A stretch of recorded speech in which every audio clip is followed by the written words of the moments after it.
আমরা কিভাবে বুঝবো যে আমাদের রাষ্ট্র পুনর্গঠনের কাজ শেষ হয়েছে? এটা বোঝার উপায় কি? আপনারা জানেন, বিগত সরকারের সময়ে আমাদের যে প্রতিষ্ঠানগুলো রয়েছে, বিশেষ করে সাংবিধানিক প্রতিষ্ঠান এবং সার্ভিস ওরিয়েন্টেড যে প্রতিষ্ঠানগুলো রয়েছে, সেই প্রতিষ্ঠানগুলোর উপরে মানুষের এখন আর কোনো আস্থা নেই। মানুষের বিচার ব্যবস্থার প্রতি কোনো আস্থা নেই, নির্বাচন ব্যবস্থার প্রতি কোনো আস্থা নেই, মানুষের পার্লামেন্টের প্রতি কোনো আস্থা নেই। যতদিন না পর্যন্ত এই কনস্টিটিউশনাল ইনস্টিটিউশনসগুলোর প্রতি মানুষের আস্থা আসছে, ততদিন পর্যন্ত আমাদের এই রাষ্ট্র পুনর্গঠনের কাজ শেষ হবে না। প্রিয় সহযোদ্ধা, আমরা শুনেছি বান্দরবনে নাকি কোনো আইসিইউ নেই। বান্দরবনের শিক্ষা প্রতিষ্ঠানগুলোতে কোয়ালিটেটিভ এডুকেশন নেই। এই যে আন্দোলনটি হয়েছিল, এখানে সকল শ্রেণী পেশার মানুষ অংশগ্রহণ করেছে, এটি সত্য। সকল রাজনৈতিক দল যারা এই ফ্যাসিস্ট গভর্নমেন্টের বিরুদ্ধে অবস্থান নিয়েছিল, তারা এই আন্দোলনে অংশগ্রহণ করেছে, এটি সত্য।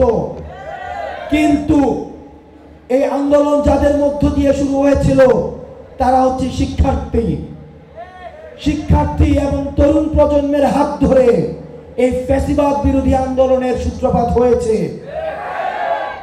সুতরাং এই অন্তর্বর্তীকালীন সরকারের কাছে আমাদের আহ্বান থাকবে, এই তরুণ প্রজন্মের বার্তা আপনাদেরকে শুনতে হবে, শিক্ষার্থীদের বার্তা আপনাদেরকে শুনতে হবে। 6000 mAh battery, one and only Power Master NextG N73। শিক্ষাকে সার্বজনীন করতে হবে। শুধুমাত্র যারা টাকা দিয়ে ইংলিশ মিডিয়াম কিনতে পারে আর যারা টাকা দিয়ে কিনতে পারে না, তাদের জন্য বাংলা মিডিয়াম থাকবে। এই ধরনের বৈষম্যমূলক শিক্ষা ব্যবস্থা আমাদের এই তরুণ প্রজন্ম এবং ছাত্র নাগরিক সেই শিক্ষা ব্যবস্থা প্রত্যাখ্যান করে।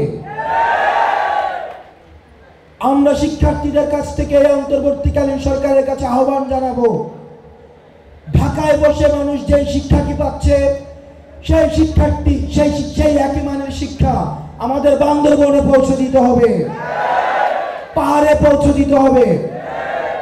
সমতল এবং পাহাড়ে একই ধরনের আমাদের সার্ভিস ওরিয়েন্টেড শিক্ষা নিশ্চিত করতে হবে। আমরা দেখেছি পাহাড় এবং সমতলের মধ্যে স্থানিক দূরত্ব রয়েছে। আমরা একই সাথে বিশ্বাস করি এই ভৌগোলিক এবং স্থানিক দূরত্ব প্রযুক্তির মধ্য দিয়ে গুছিয়ে দেওয়া সম্ভব। অন্তর্বর্তীকালীন সরকারের কাছে আমাদের আহ্বান থাকবে, পাহাড়ের মধ্যে যেই ধরনের সেবার ঘাটতি রয়েছে, বিশেষ করে স্বাস্থ্য এবং শিক্ষা, এই দিকটিকে বিশ্বমানের স্বাস্থ্য এবং শিক্ষা অতি দ্রুত সময়ের মধ্যে আপনারা পাহাড়ে নিশ্চিত করবেন। আমরা বিশ্বাস করতে চাই পৃথিবী হবে মানুষের, এখানে কোনো ধরনের ভেদাভেদ থাকবে না। সমতলে যে ধরনের শিক্ষা ব্যবস্থা, স্বাস্থ্য ব্যবস্থা, ঠিক একই ধরনের শিক্ষা এবং স্বাস্থ্য ব্যবস্থা আমাদের পাহাড়েও নিশ্চিত করতে হবে।